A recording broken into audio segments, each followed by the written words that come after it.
Ahí con la novedad que hoy, pues ya tenemos acceso a 250 alumnos, ya pues primero que hicieron, pero por lo menos ya mi usuario ya tiene estos permisos. Y costó un poquito. Siempre hago el aclaratorio que si tenemos problemas vamos a tener que migrar a Zoom, ¿verdad? Ya tenemos la dirección por cualquier cosa. Mientras tanto, pues seguiremos utilizando Meet. ¿Alguien levantó la mano ahí antes de que empiece la clase? Hable hoy o calle para siempre.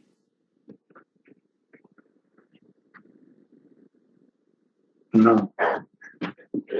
Yo vi que alguien levantó la mano. A ver dónde.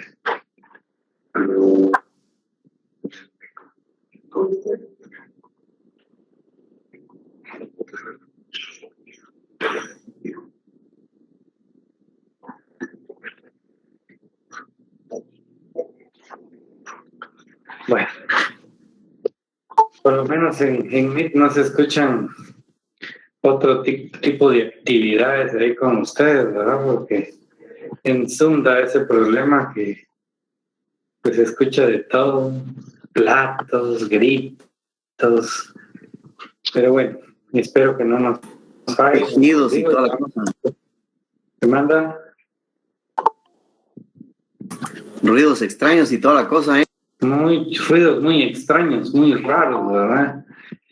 Entonces, pues en esa plataforma, aunque me estaban comentando que en Zoom se escucha mejor, el video es más claro, pero bueno, vamos a continuar siempre con Meet, ¿verdad? Y como les digo, si hay problemas, pues nos pasamos a la otra, que ahora ya ustedes son bastante informáticos. Bueno, el tema que vamos a entrar el día de hoy, pues siempre recordándoles que tenemos actividades académicas pendientes, ¿verdad? Por ejemplo, estuvimos viendo todo lo referente al procedimiento para la imposición de faltas de trabajo y previsión social, que me parece un tema bastante importante porque les decía que con anterioridad la inspección tenía una facultad para imponer sanciones, pero que fue declarada inconstitucional en cierto momento, y lo cual no permitió que pues durante mucho tiempo no impusieran una suspensión o una sanción de esta naturaleza. Y entonces provocó que al final de cuentas en el decreto 7 de 2017 se reformara el Código de Trabajo, y pues actualmente la inspección pues realiza una investigación dentro de los plazos que les mencioné, y el delegado departamental es quien al final impone la sanción correspondiente.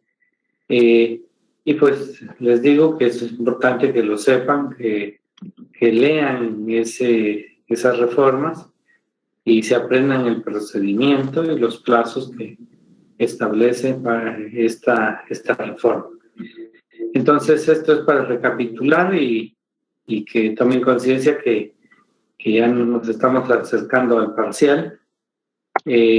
Si ustedes vieron en la publicación, soy el único que dice módulo en la publicación, pero sé con toda certeza que si la facultad pues no tiene a bien darme los permisos, tendremos que utilizar, al igual que la mayoría, lamentablemente, los formularios de Google que están incluidos dentro de la plataforma de Classroom. Yo no comparto hacer exámenes en formularios por un par de razones muy sencillas. Primero, un formulario es como llenar direcciones, un registro de asistencia, es decir, es muy básico para presentar evaluaciones. Sin embargo, pues si es necesario lo voy a utilizar, pero tiene un par de debilidades. Muchos de ustedes a veces pierden la noción función del tiempo cuando se están evaluando y no se percatan que debo de cerrar el vínculo para poder terminar, para obviamente cumplir con el horario, y los compañeros que no respeten ese horario, voy a tener seguramente problemas serios con ellos, porque el sistema no guarda automáticamente las respuestas, sino hasta que se envíe la evaluación. Y entonces, pues como ya me ha pasado, me anticipo a decirles que esos serán los inconvenientes, pero doy las reglas de una vez en el caso que sea esa plataforma. El horario va a ser puntual y 40 minutos va a permanecer abierto, es lo que yo voy a tratar. Sé que algunos van a decir, mire, pero que yo no llego a tiempo, que muchas justificaciones, pero deben de tener presente que ese tipo de instrumentos es manual. Eso quiere decir que yo tengo que entrar al computador y empezar, bueno, está bien, les doy 15 minutos, no, les abro el vínculo, y eso no es correcto, no se debe hacer, y para eso hay un horario. Entonces,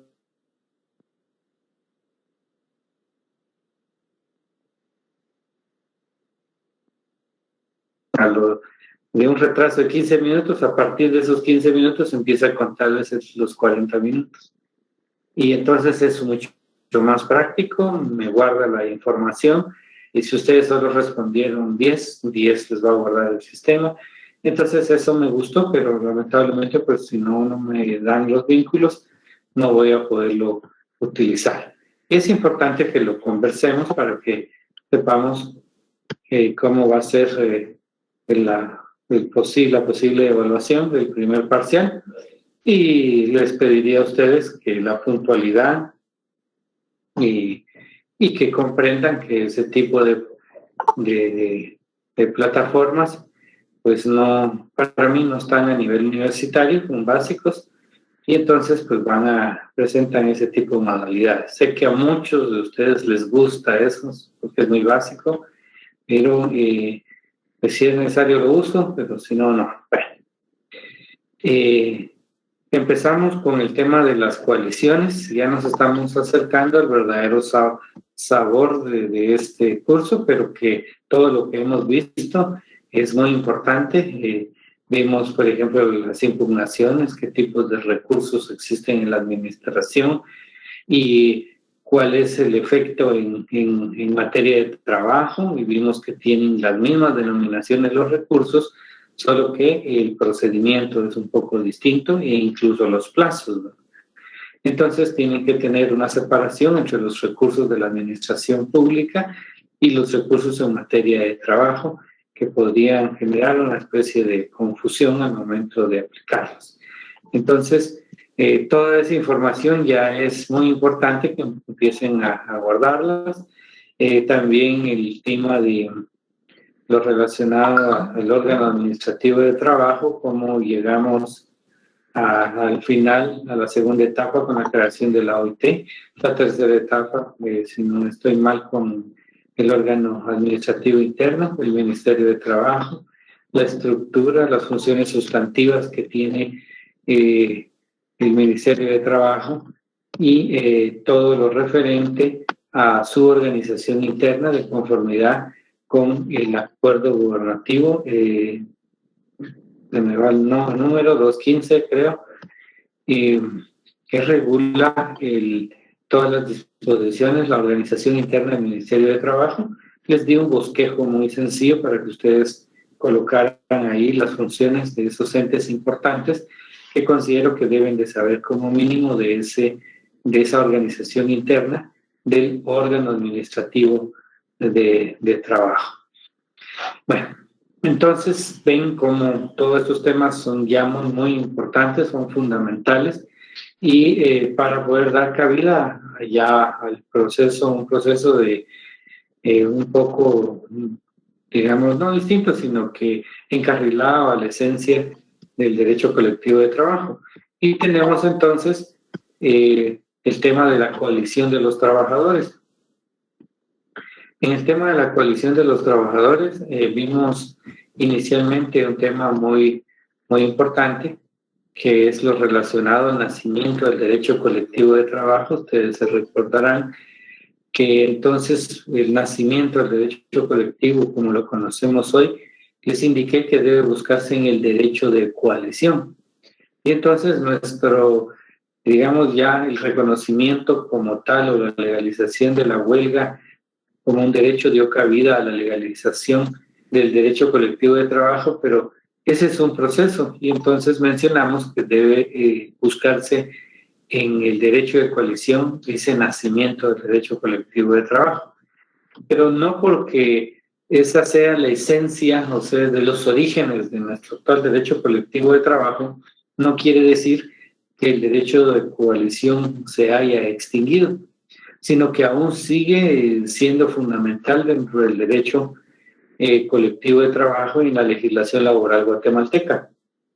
Aún persiste, es utilizado, es común en los tribunales la existencia y la participación de grupos coaligados, así lo llama la ley, el grupo coaligado de trabajadores desean hacer un planteamiento ante los tribunales laborales en razón de que acudieron a la vía directa con el empleador y no lograron resolver sus diferencias. Entonces sí es vigente, sí, aún existe ese derecho de coalición, entonces a eso se le denomina la coalición de los trabajadores. Y una definición como para este caso tenemos como el acuerdo temporal de un grupo de trabajadores o patronos para la defensa de sus intereses comunes. Aquí es bastante curioso cuando menciono el acuerdo temporal, porque en sí la coalición de los trabajadores o los grupos coaligados no tienen un tiempo de existencia indefinida, sino que se le denomina temporal, porque va a durar el tiempo que dure el conflicto colectivo que tengan pendiente, que tengan por planteado, ¿verdad?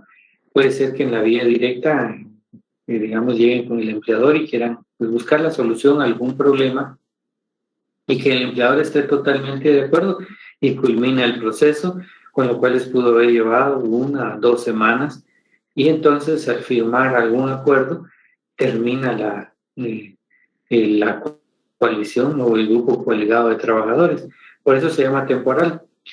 Aunque no necesariamente sea ese tiempo, puede ser que haya una negativa del empleador y sea necesario ver a los juzgados, pues puede durar 1 año, 2 años, 3 años, pero no por ese tiempo pueda tener una permanencia indefinida, sino que dependerá de la solución del conflicto principal que se esté. Entonces a eso se denomina un acuerdo temporal de un grupo de trabajadores o patronos para la defensa de sus intereses comunes. La naturaleza jurídica, pues definitivamente es pública, porque aquí la participación del Estado como ente verificador pues participa y está impregnado en la legislación laboral una modalidad muy participativa de los trabajadores protegidos por el Estado por medio de las disposiciones legales que se encuentran vigentes. Y a eso pues le damos la categoría de público, y mayor aún porque las disposiciones en materia de trabajo pues tienen esa característica, esa naturaleza que es pública.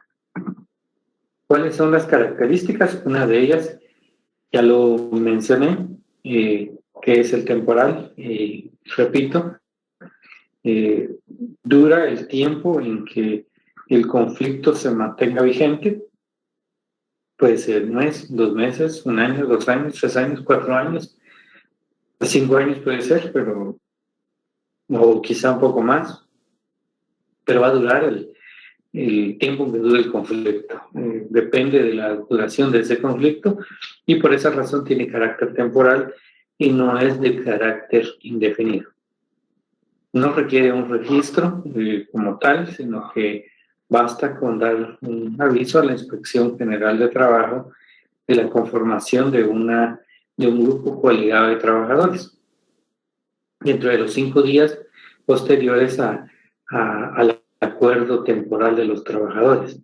Pero ese aviso pues no le da el carácter de registro formal, sino que la ley lo establece como un aviso nada más de conformación y no tiene una inscripción. Otro carácter de la coalición es la que participa o se crea, se organiza para la defensa de los intereses comunes. Entonces tenemos que el propósito fundamental del derecho de coalición, entonces tenemos que es la defensa de esos intereses comunes y principalmente los derechos, intereses económicos, ¿verdad? Prestación, interés en la mejora de las condiciones de todos los trabajadores. Perdone. Para eso, ¿sí? Disculpe, no sé. Lo último no se le captó, se entrecortó su disertación. ¿Podía repetir lo último, perdone? ¿Qué característica? Ahorita le comento, perdone. Perdón, es la defensa de para los intereses intereses comunes. El propósito fundamental es la defensa de los intereses comunes económicos. La defensa de intereses comunes. Bueno, muy bien. Claro, no tengan pena. Voy a conectar directo al cable para evitar cualquier desconexión. Bueno, les decía que otra característica es la defensa de los intereses comunes, porque esencialmente la participación de este grupo coaligado va a ser la búsqueda en la mejora de, obviamente, salarial, que son aspectos económicos, prestaciones y demás condiciones laborales de los trabajadores. Entonces, específicamente, el grupo coaligado funciona únicamente para aspectos propios de esa naturaleza. No puede lanzarse a otro tipo de, digamos, de intereses, ¿verdad? Sino que son, digamos, intereses inmediatos, ¿verdad? No puede pensarse que el grupo coaligado quiera generar una participación política porque no tiene un registro y es de carácter temporal. Y entonces se restringe a sus intereses comunes, que son más que todo económicos y condiciones laborales propios de los trabajadores. Se constituye como un consejo ad hoc con no más de 3 trabajadores. Entonces tenemos ad hoc es una figura, la doctrina se conoce como algo distinto, ¿verdad? Entonces así se concibe porque está contemplado como una cuestión que solo se va a dedicar al problema específico para el que fue organizado, y entonces y por eso tiene una característica especial y se denomina a un consejo o comité ad hoc, un comité especial y conformado con no más de 3 trabajadores. Eso quiere decir que la asamblea, el grupo de trabajadores en general, no son 3, sino que lo que me refiero es que este grupo de trabajadores va a nombrar a su comité o consejo que lo va a representar, ¿verdad? Y que no puede ser más de 3 trabajadores. Entonces, estos representantes que se denominan consejos o comités ad hoc, pues son los que van a representar a los trabajadores con el empleador o a nivel judicial cuando sea necesario. Muy bien. ¿Alguien tiene prendido su micrófono por ahí? Hoy se nos... Vamos a ver. Perdón, Lick. Bueno.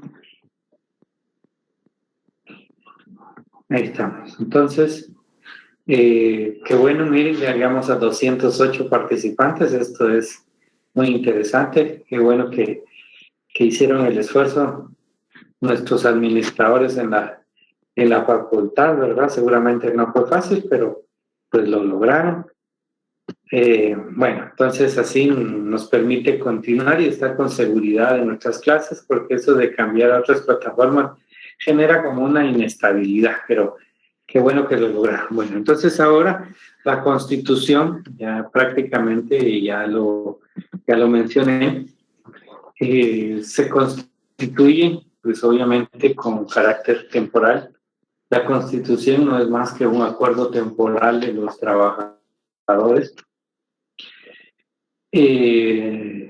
Entonces tenemos que en el artículo 374 del Código de Trabajo establece, si pueden abrir su código por favor, patronos y trabajadores tratarán de resolver sus diferencias por medio del arreglo directo, con la sola intervención de ellos o con la de cualquiera otros amigables componedores.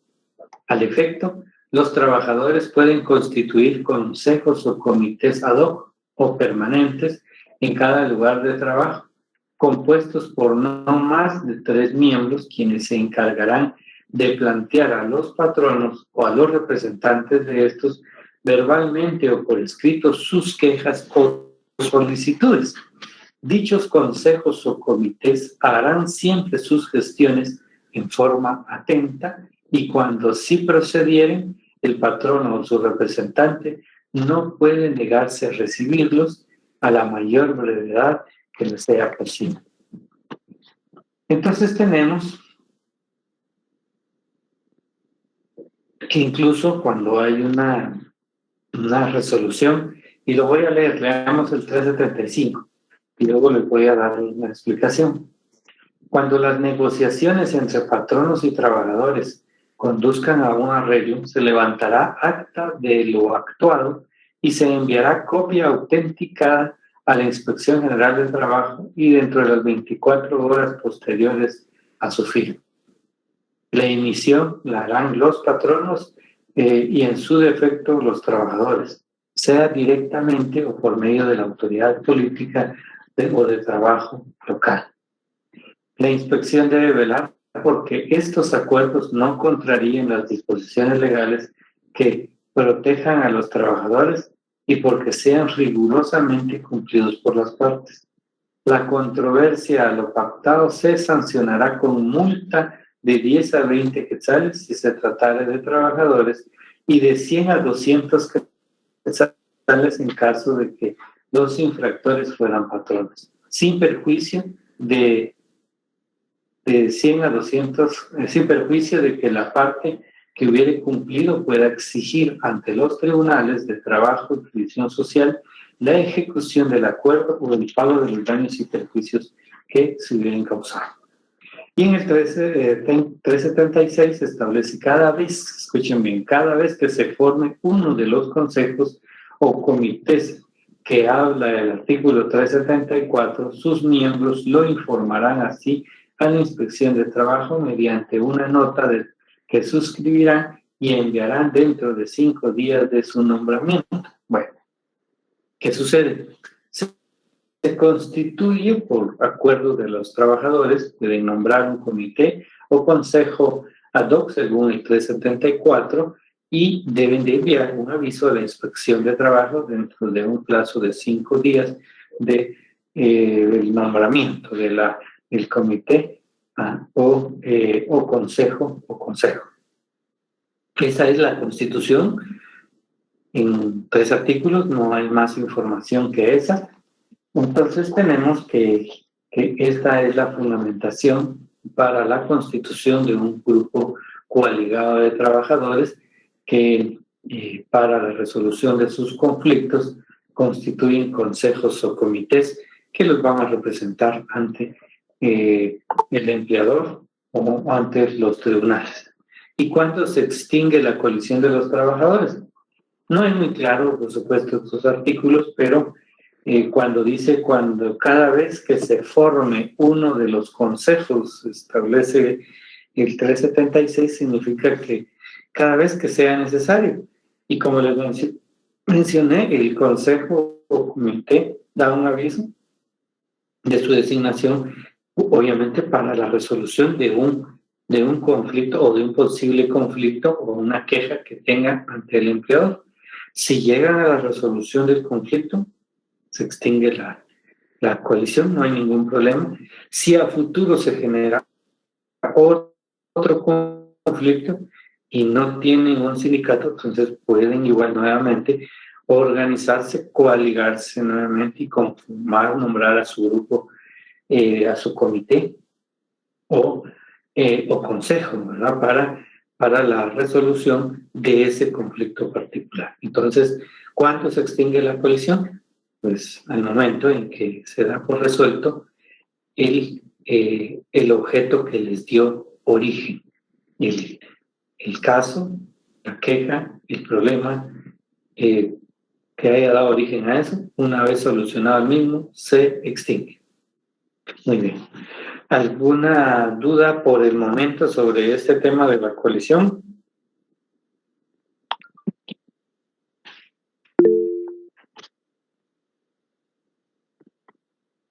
No, Lick, para mí está muy claro. Muchas gracias. Muy bien. Alan Urizar y María de los Ángeles estuvieron levantando la mano.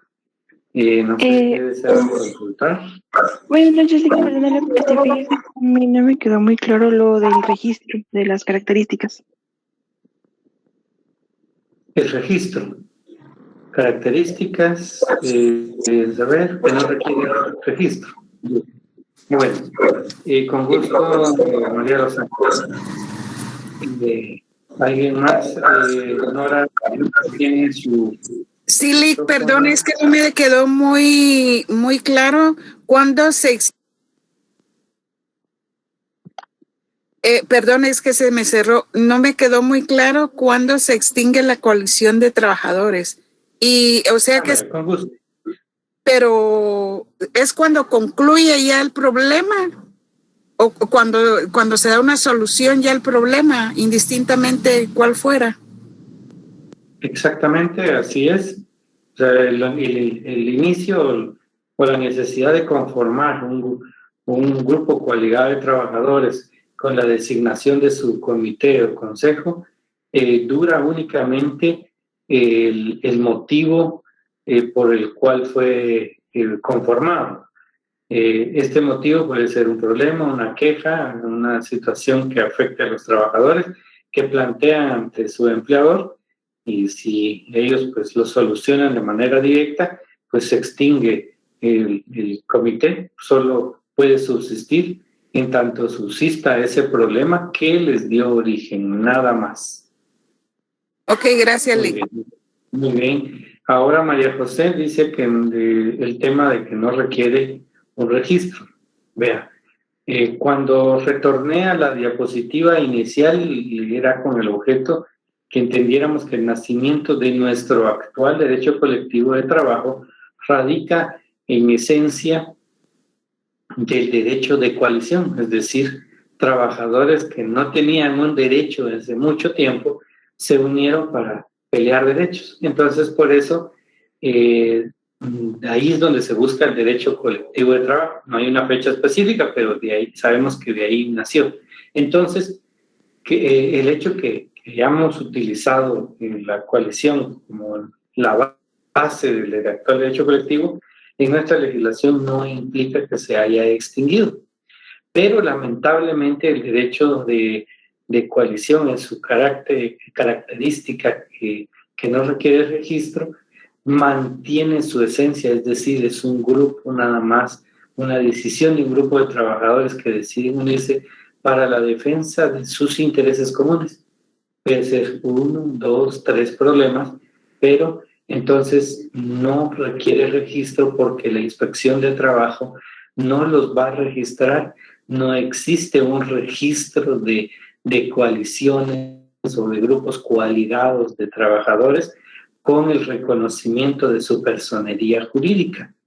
Entonces, por esa razón, se siguen llamando, como la ley lo indica, grupos coaligados de trabajadores con el derecho de designar a su comité o consejo.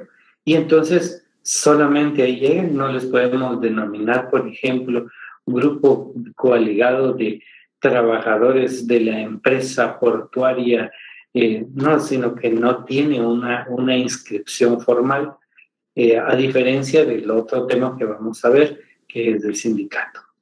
Por eso quería tener claro con ustedes que sí se puede utilizar, sí existe, pero es cuando los trabajadores no quieren hacer uso de la organización sindical. ¿Me quedó claro, María? Sí, muchas gracias. Perdone, o sea que esto puede hacer la gestión uno ante el Ministerio de Trabajo o solamente interno, solo interno dentro de la institución o empresa. Sí, es interno, es interno. No hay reconocimiento formal del grupo coaligado. La ley señala que se debe dar un aviso nada más de la designación del comité o consejo, pero eso no implica ninguna inscripción. Al Ministerio de Trabajo se tiene que hacer la notificación. Un aviso, no es notificación, es un aviso. Gracias. Muy bien. Jessica López. Buenas tardes, licenciado. Fíjese que con respecto a la constitución entiendo que se atiende al artículo 374 del Código de Trabajo, ¿verdad? 374, 375 y 376. Bueno. Y entonces, con respecto a la extinción, usted mencionó solo el artículo 376. No, que entendemos, interpretamos de los artículos del 374 al 376 que la extinción de los comités es en razón del conflicto que esté vigente. En tanto se mantenga vigente el conflicto que les dio origen, se mantiene vigente la coalición y una vez resuelto el conflicto, se extingue también, ya no tiene vigencia el comité que conformaron. Ya entiendo. Entonces, con respecto a fundamento legal de constitución y extinción de la coalición, se tomaría del 374 al 376. Correcto, porque no tenemos una disposición muy expresa que pueda delimitar eso, pero se interpreta de que ese es el objetivo de la coalición. Ya, gracias, mi amable. Muy bien. Alan Urizar. Buenas tardes, licenciado. Entonces, solo una consulta. Respecto a lo de la coalición, no es necesario que exista en la empresa como tal un sindicato para poderse formar, ¿verdad? No es necesario. Por eso es que sigue vigente el derecho de coaligarnos desde sus orígenes, con el propósito de apoyar a los trabajadores que no tienen un sindicato, que no han querido conformar una organización sindical, pero que pueden hacer uso de esta herramienta. Perfecto. Otra consulta que tal vez va un poco más alejada de esto. Respecto a los sindicatos, yo me he dado cuenta que en algunas empresas, al momento de contratar al personal, le solicitan esta información si ha pertenecido a algún sindicato o algo así. ¿Por qué razón tienen tan marcado este tipo de grupos, por ejemplo, las empresas? ¿O lo evitan o de alguna manera, me imagino? Lo que sucede es que vamos a ver más adelante la fortaleza que tienen las organizaciones sindicales y que las empresas pues quieren tener subyugado a los trabajadores, ¿verdad? Y esa es una de las razones por las cuales pues tratan de amedrentar a los trabajadores con ese tipo de declaraciones, porque si indican que pertenecen a alguna organización sindical, pues los van a discriminar, ¿verdad? Y entonces pues no les van a dar acceso a la fuente de trabajo. Entonces, por esa razón. Pero vamos a ver ya las clases específicas de ya el sindicato y van a entender y van a analizar el por qué razón tienen mucho temor de las organizaciones sindicales que se conforman en las empresas. Muchas gracias, licenciado. Muy bien. Bueno, si no hay más, pasamos al siguiente tema. Hoy cambié un poco la modalidad e interrumpí porque el tema es corto, pero eso no significa que voy a parar, sino que quiero iniciar el próximo tema y por eso quería concluir la idea central del derecho a coalición. Me consulta Adolfo Jeremías, dígame. Licenciado, buenas tardes. ¿Se escucha? Buenas tardes. Sí, lo escucho. Sí, gracias. Al principio del curso usted dijo que pues pensáramos en una problemática orientada de carácter colectivo. Disculpe que agarre un poco de tiempo. La situación es que actualmente hay una empresa por un lugar donde yo vivo y pues tienen una problemática bastante fuerte en cuanto a horarios, se exceden de horarios, por ejemplo, creo que no están ni pagando el mínimo, los hacen trabajar hasta la 1 o 2 de la mañana. Esta cuestión de la coalición, la figura de la coalición, pareciera una forma de resolución para poder resolver estos problemas dentro de esa empresa. Pero más que todo, mi duda es ¿qué alcance tiene la coalición en cuanto a la resolución de esos problemas? ¿Hasta dónde llega? ¿Necesita, digamos, una asesoría jurídica? ¿O necesitan los trabajadores contratar un abogado para poder asesorarse? ¿O cómo es que se lleva el proceso para la resolución de esta ya clase de problemas en concreto? Todos tienen el derecho de buscar la asesoría que estimen pertinente, pueden hacerlo. Pero el asunto con ese tema es que de repente no sea la coalición la respuesta a la solución o a la solución de ese problema. No creo que sea suficiente porque el alcance que usted consulta del derecho a coalición, aunque la ley es muy amplia, yo la veo muy limitada y con mucho riesgo para los trabajadores. ¿Por qué razón? Se unen hoy, nombran a su comité y van con el empleador a buscar soluciones y va a resultar que estas 3 personas pueden ser despedidas de manera inmediata y pues se van a quedar sin una fuente de ingresos. Y entonces eso genera un riesgo. Su alcance, entonces, para mí, tiene limitaciones y pueden perjudicar a los trabajadores. Permítame que continúe más en los demás temas y creo que ahí es donde usted va a encontrar una respuesta o una recomendación que pueda usted dar a los trabajadores que seguro le han consultado más de algo, ¿verdad? Entonces, veamos el siguiente tema y vamos a ver cómo posiblemente ahí usted encuentre la solución a la duda que tiene. ¿Estamos de acuerdo? Sí, es correcto, licenciado. Gracias, muy amable. Yo voy a estar regresando y utilizando la coalición y luego el siguiente tema, pero por eso estoy limitando un poco mi participación en cuanto a la coalición, porque tengo primero que explicar entrar a explicar cómo es el sindicato y entonces ahí cómo funciona el sindicato y la coalición va a ser más fácil porque ya les expliqué qué es el derecho de coalición, cómo se conforma y esa es el limitante que expuse a través de la consulta que hizo Adolfo. Entonces, no sé si tienen alguna otra duda, si no paso... Empezaremos porque ya veo que ya empezaron a avanzar los minutos y no creo que poder avanzar mucho, pero empezaré si no hay otra duda al respecto.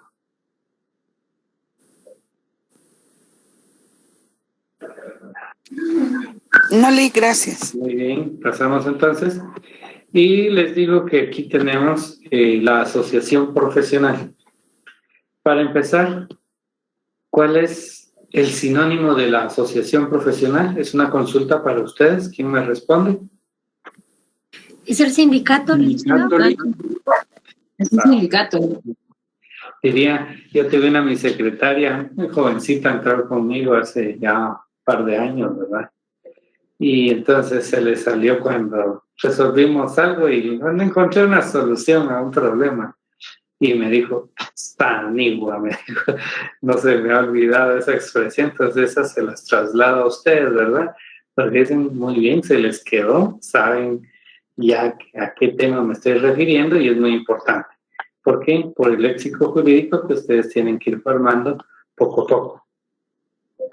Les anoté aquí algunas generalidades y como les digo, no vamos a profundizar hoy todo, pero vamos a arrancar. Artículo 206, por favor.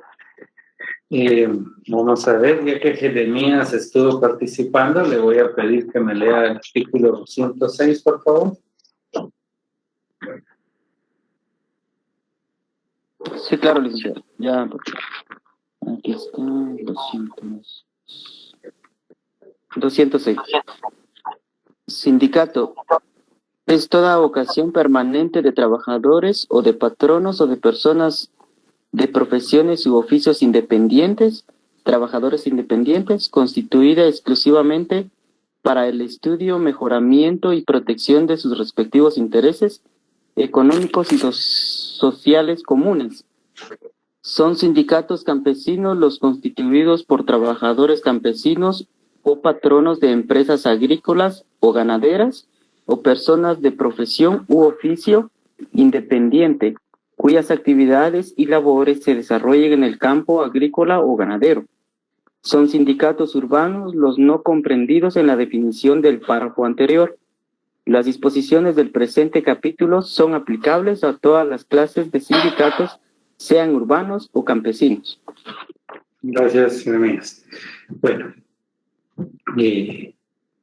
pues la definición es esa, dice, es toda asociación permanente de trabajadores o de patronos.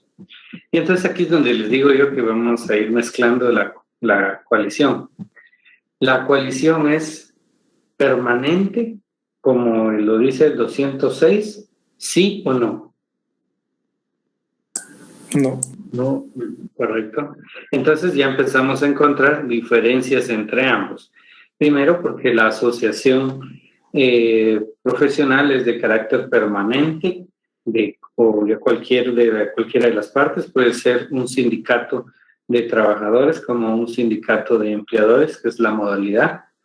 Puede ser de profesión o oficio independiente también, es decir, trabajadores independientes, como el caso de que hay vendedores, ¿verdad?, callejeros que pues son trabajadores, sus propios empleadores y son trabajadores al revés, son trabajadores independientes, también están incluidos, pero en esencia, o sea, básicamente cuando se previó este tipo de trabajo o este tipo de sindicatos, se pensó más en el trabajador bajo dependencia, porque es en las empresas en donde se estaba gestando una lucha, ¿verdad?, del reconocimiento de la dignidad del trabajador.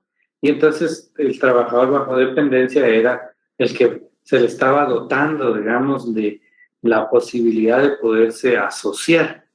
Pero trascendió, y por eso nuestro código ya recoge que puede ser también de profesión o oficio independiente, y ya abarcó a otro sector, aunque ellos no generan una relación de dependencia, sino que son trabajadores independientes. Entonces, aunque no lo establece de manera precisa este artículo, entendemos que son la base, la regla para trabajadores dependientes, y que nos incluye también a esa excepción que son los trabajadores independientes.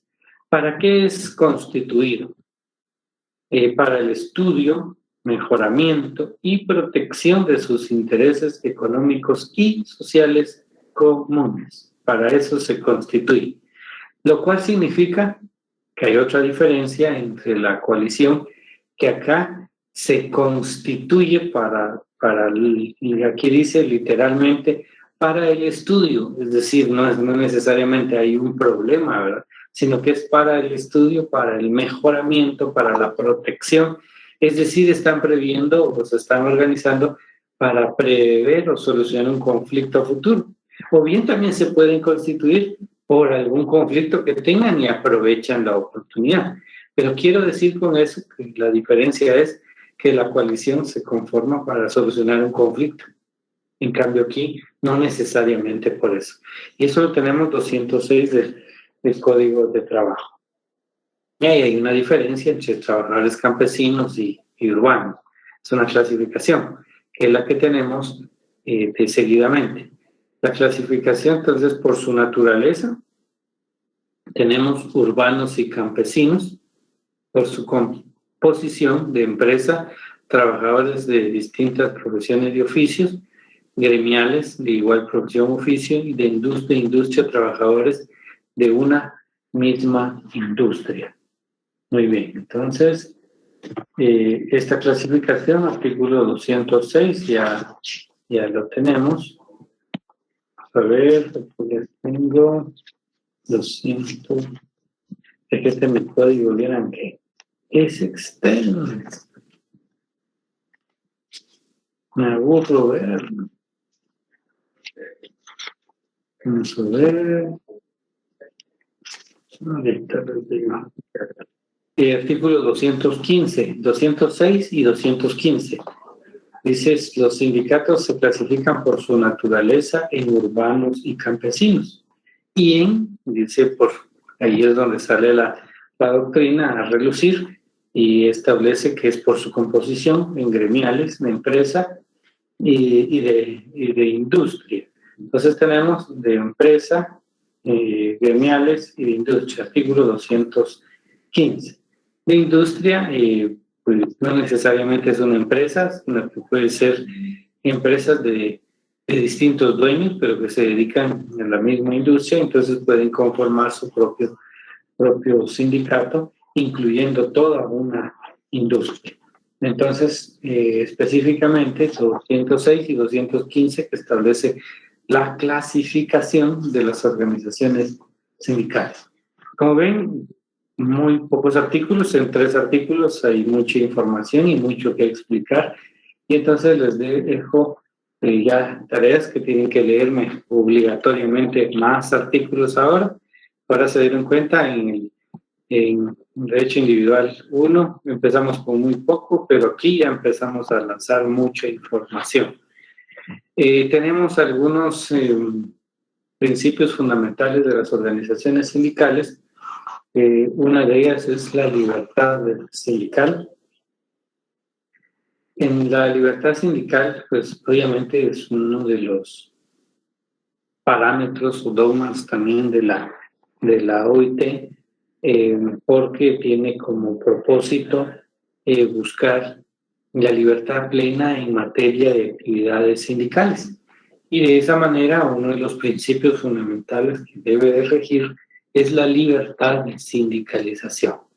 Entonces, esa libertad de sindicalización pues es tan amplia que debe de buscarse el mecanismo para incluso proteger esa libertad sindical. Y entonces aquí vemos cómo ya y a través de estos principios de las organizaciones sindicales podemos encontrar también elementos que nos van a permitir resolver dudas como la de Jeremías, en donde qué puedo recomendarle a un grupo de trabajadores que en cierta manera lo que les están diciendo es queremos organizarnos, pero no saben cómo.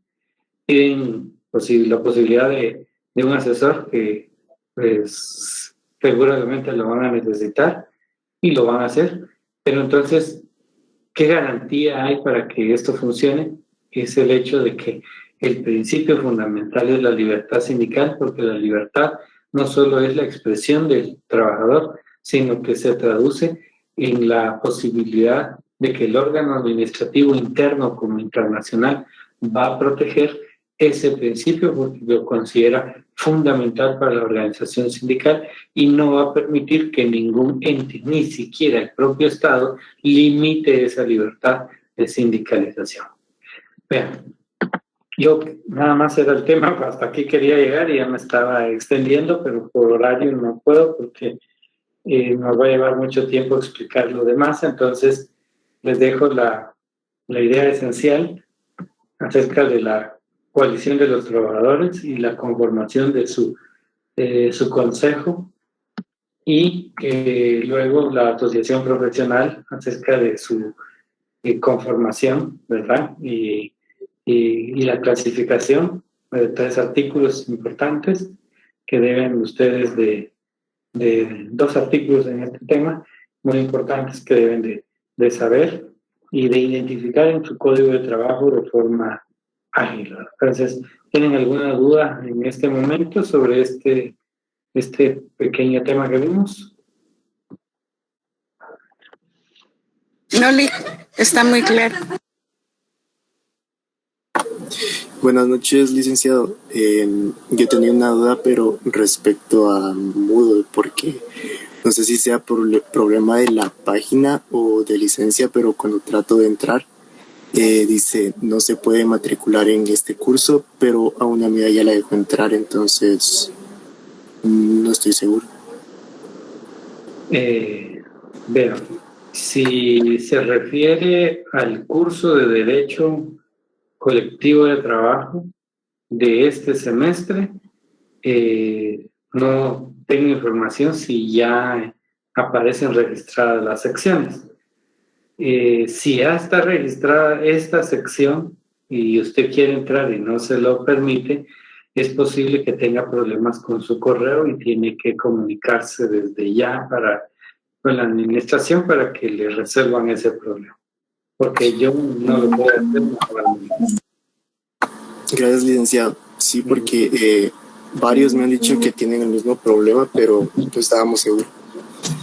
Yo también tengo el mismo problema al entrar en mi perfil y mis cursos no aparecen los del semestre pasado.